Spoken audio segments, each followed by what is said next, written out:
¿Cómo ves hoy vos a la política en Argentina? Bueno, yo creo que la política ha ido definiendo cosas. En primer lugar, el desdibujamiento que hubo... Empecemos por la Avenida del Medio, que nunca existió. Sí. Porque el desdibujamiento que ha tenido la Baña a mí me irrita. Porque fíjate vos las excusas tontas que pone. Dice, no, yo no firmé los 10 puntos porque no se habla de crecimiento. A ver, para crecer tenés que eliminar como primera instancia las fuentes de desahorro, que son el déficit fiscal. O sea que vos no podés pensar en crecer superando etapas. Luego el ahorro lo convertís en inversión, en acumulación de capital, en división del trabajo, en aumento de la productividad, aumento del empleo, etcétera, etcétera. O sea que ese vedetismo por parte de él, en realidad lo que justifica es que no quiere poner la cara en la fase dura del ajuste que se está haciendo. O sea, a mí un desencanto grande, no aportó nada y me parece que el atajo que tomó la Baña lo degrada a él. Y yo creo que los votos van a demostrar que la sociedad se da cuenta de quién es serio y quién no. Por un lado. Por el otro lado, Massa, que de a poco su esencia, la esencia de siempre que él tuvo, él fue primer ministro prácticamente de Cristina, va moviéndose hacia el peronismo. La bomba que se genera de llevarle 5 o 6 puntos, porque no todo el mundo va a ir del masismo, sin embargo le da la diferencia que necesita hoy al kirchnerismo para estar muy cerca en la primera vuelta. Así que el panorama es muy complejo. Entonces nos quedaría, frente a lo que vos llamaste la jugada maestra de Cristina, que mostró que sabe pegar. Es un animal político. Vos me preguntás cómo lo veo, maduro el knockout. Así se está viendo. ¿Y qué está haciendo? ¿Está tomando aire Macri? Bueno, estamos en un impasse que no se hace nada. Nosotros acá hemos conversado hace 2 y 3 meses atrás que por lo menos habría que haber hecho algo. Porque es cierto lo que decía Jorge, pero también es cierto que entre la macro, que está más o menos acomodada, como él mostraba, y la micro, hay una diferencia enorme. Porque hoy las cifras que vos tenés en la micro son escandalosas. De cierre de empresas, de desempleo, de parálisis, de desesperanza. Ahora, no se puede hacer nada, no se puede, porque si la pata que nos quedaba era la cambiaria, no es solamente porque el cambio está volátil, es porque acá necesitábamos urgente competencia de monedas, reconociendo que toda la economía está dolarizada y que los precios en dólares bajan y los precios en pesos suben. Claro. Entonces, me parece que cuando uno mira algunas lecciones que nos dejó la historia económica nuestra, ¿qué es lo que es? Que cuando vos tenías una crisis, vos avanzabas y salías de esa crisis mandando señales hacia la dolarización.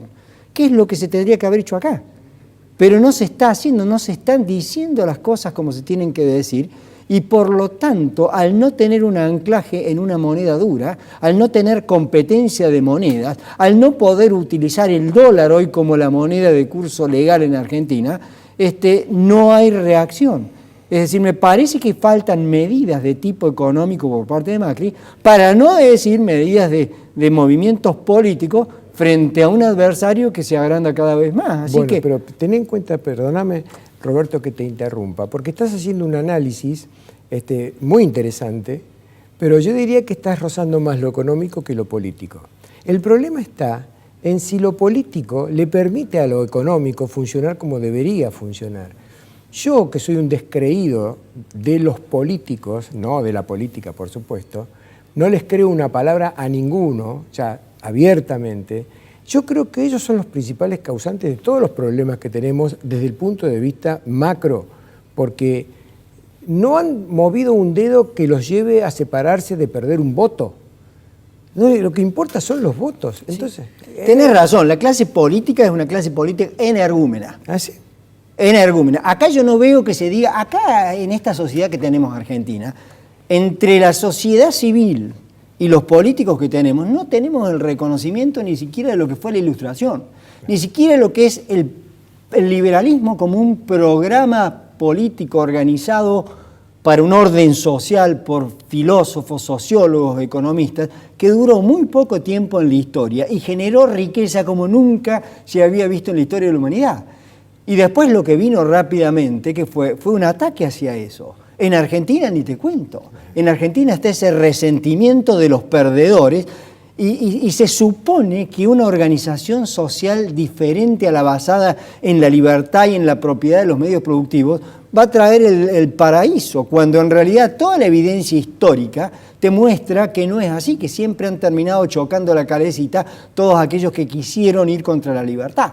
Así que, por un lado, lo que nosotros tenemos es esa estructura de una mentalidad contra la ilustración, contra el liberalismo, a pesar de que la evidencia del progreso en términos de expectativa de vida, mortalidad infantil en descenso, mortalidad materna, avance en la educación, avance en la reducción de la violencia en el mundo, todo lo que hizo el liberalismo en el poco tiempo y con las partes pequeñas que se pudieron implementar en un país y en otro, acá no se toman. Es decir, que miramos para otro lado. Ahora, la clase política por lo menos tendría que no ser tan energúmena y tener que educar a la gente mostrando las tendencias.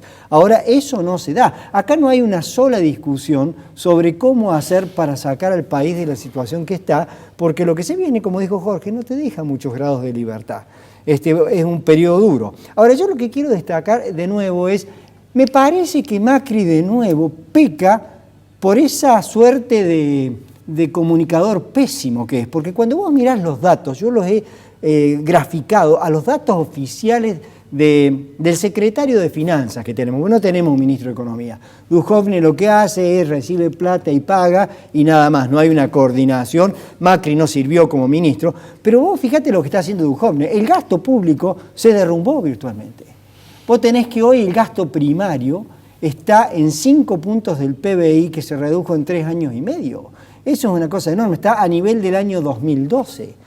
O sea que el sector externo, como dijo Jorge, ya está equilibrado a partir de unos desequilibrios brutales que tenemos. O sea que el ajuste que se ha hecho en este país es enorme. Llevamos 21 meses consecutivos de ingreso arriba de los gastos y este mes con los ingresos, como se dijo antes, también han crecido mucho. Y el gasto se ha comportado, el gasto primario, cayendo. El problema fue que los intereses que vos pagás por el mayor endeudamiento al no hacer lo que había que hacer al principio, como vos muy bien dijiste, te neutraliza eso, pero ha sido 4 décimas del PBI que vos lograste subir con el superávit en el primer trimestre, en el primer cuatrimestre en realidad del año, del superávit fiscal primario, y esos 4 décimas de un punto de PBI te los llevó el aumento de intereses de la deuda. O sea que, pero el esfuerzo es enorme. Ahora, vos estás pagando los platos rotos de ese esfuerzo que uno los ve en la calle. Este gasto público cada vez más chico, los salarios que han perdido poder de compra y no se hace nada para mostrar de que vos tenés la iniciativa política. Ahora, me gustaría conversar contigo un tema, porque yo escucho a mucha gente, viste esa gente que siempre es optimista, y yo los admiro, porque yo soy un pesimista crónico, entonces admiro a los optimistas. A veces digo que un optimista es un pesimista es un optimista muy bien informado, entonces se me tiran encima. Pero vos fíjate que tengo mucha gente amiga que me dice, siempre que llovió paró. No, los pueblos no se suicidan, no te equivoques. Y yo estoy convencido de que no es tan así. A mí me parece que si fuera cierto que los pueblos no se suicidan, la expresidenta no tendría la intención de voto que tiene, porque podrían haber analizado durante su gestión qué fue lo que hizo, lo que debería haber hecho y no hizo, y al margen del problema moral, que lo dejo a un costado hasta que la justicia se expida al respecto. Pero no están analizando eso y me da dudas de que la sociedad se da cuenta y entonces cuando llegue el momento va a tomar la decisión inteligente que tiene que tomar. Tengo grandes dudas con ese tema. Y además, y le agrego esto, el efecto Fermo. ¿Qué es el efecto Fermo? Germán Fermo es un brillante economista que hasta hace 2 meses le pegó con un caño a Macri por la cabeza porque siendo un liberal no estaba de acuerdo con las medidas que estaba tomando Macri, que son más populistas que liberales. Pero ahora se ha dado cuenta, y está plasmado en los últimos 3 editoriales que Germán Fermo firmó en El Cronista, donde dice y empieza a aclarar, guarda que yo me quejo con Macri porque tendría que ser más liberal, pero eso no quiere decir que yo esté avalando de que venga otra vez un gobierno hiperpopulista y corrupto como fue el que se fue. Entonces, a mí me gustaría que el efecto Fermo se empiece a contagiar y que guarda con lo que muchos estamos diciendo. Yo me incluyo, como liberal, yo le he pegado con un caño a Macri y ahora me estoy empezando a contener un poco porque en una de esas soy causante de un desastre. Bueno, la verdad que yo lo he leído Fermo y yo me acuerdo en un momento dado, dice, si el dólar llega a 35, 36, con eso logramos el equilibrio. Bueno, llegó a 35, 36, 40, 42, 45 y entonces siempre buscaba otro ángulo para pegar. Ahora se da cuenta que tanto llamaron al lobo que el lobo aparece. Así es. Así que Sí. me parece que cada uno tiene que hacerse cargo de lo que le toca, pero me parece una irresponsabilidad en este escenario, una actitud como la de Esper, una actitud como la de Labaña, porque no le van a sacar los votos a Cristina. Y Cristina está al borde de llegar al 45%. Así es. Entonces, me parece que estamos caminando hacia un escenario muy, muy difícil. No veo reacción yo por parte del gobierno. Me parece que las alianzas que pudiera haber hecho Macri a nivel de una parte de ese gobierno peronismo de alternativa como era Schiaretti o como puede ser ¿cómo se llama? Urtubey. No, el otro. ¿Pichetto? Pichetto, que se comentaba que podría llegar a ser vice de él. El tipo fue al exterior, habló muy bien, se lo ve muy centrado, pero ¿qué votos van a arrastrar eso? Así que yo veo un panorama muy complicado. Yo lo que lamento es que, digamos, llegó tarde el ajuste, pero te repito, hace 22 meses que el país viene lentamente haciendo lo que hay que hacer. Y me hubiese gustado ver una iniciativa política que no tiene el gobierno. Yo comparto contigo lo que vos decías sobre Marcos Peña. Me parece Increíble lo de Marcos Peña.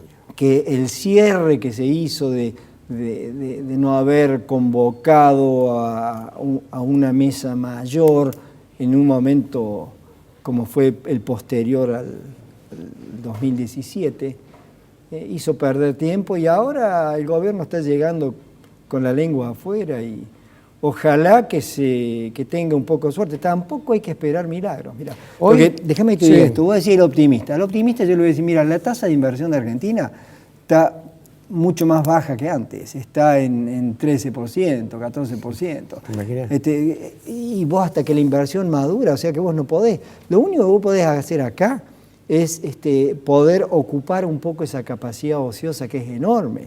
Pero de ahí a pensar que vos podés empezar a retomar rápidamente con esta tasa de inversión, de ninguna manera. Y vos lo que estás trayendo acá es memoria inflacionaria, un nivel de impuestos altísimo, un gasto público que estaba por las nubes y se está tratando de derrumbar. O sea que, como dice algún economista por ahí, los rasgos de esta crisis son parecidos en lo económico a la de 1989 y en lo político parecida a la del 2001. Entonces, estamos caminando tal vez a una crisis que es una tormenta perfecta. Sí. ¿Y qué es lo que uno ve en el máximo líder, al presidente de la nación? Bueno, estamos tratando de ver si dice algo alguna vez que muestre que es un estratega político, ya que liberal no ha sido. Liberal no ha sido para nada. Para nada. Pero porque había que bancarse un ajuste en serio, donde, como yo le decía antes a Jorge, las lastimaduras hubieran sido mucho más graves que las que se ocasionaron, con 33% de pobreza y todo eso. Y ahí me hace seña de que se nos termina el programa. Pero pensá en esto, Roberto. Las inversiones solo van a venir a la Argentina cuando acá se generen condiciones óptimas para que vengan.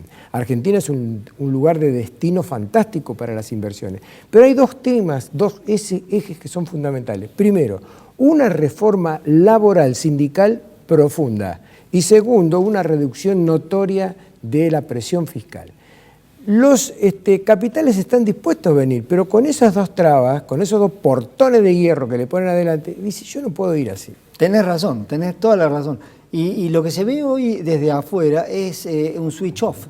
Prendés o apagás, es blanco-negro, Cristina, Macri. el inversor no se confunde. Cuando vos mirás la gente común que está en otros lados, dice Argentina está fundida. Y finalmente cuando vos decís, che, pero ¿y por qué no van a venir los inversores? Porque ustedes no cumplen la palabra. Claro. Entonces necesitamos mucho tiempo, y los estrategas políticos que nosotros necesitamos no están.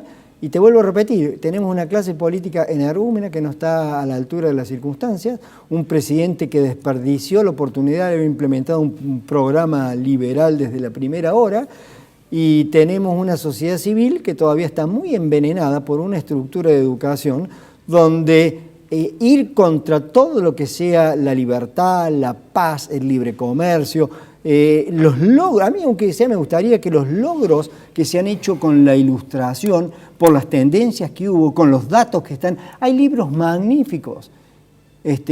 Y como vos decías hoy fuera de cámara, si el secundario te tiene que dar el estado del arte del conocimiento y después la universidad las bases científicas de ese conocimiento, en el secundario no veo que la ilustración sea rescatada como un periodo que le trajo enormes logros a la humanidad y que sin embargo se hizo en pequeños lugares del globo terráqueo por un pequeño periodo de tiempo y se le vino una avalancha de crisis basadas en la magia, en falsedades, en el populismo, en lo religioso, y hoy estamos viviendo en el medio de esta tormenta. La clase política nuestra refleja eso. Yo le agregaría a lo maravilloso que dijiste vos, que hay un altísimo grado de inmoralidad en el empresariado, en los sindicatos, en los políticos, en los funcionarios públicos y en la justicia, que eso es lo que te hace agarrar la cabeza. Es decir, si el basamento más importante que tiene un país, que es la justicia, se corrompe,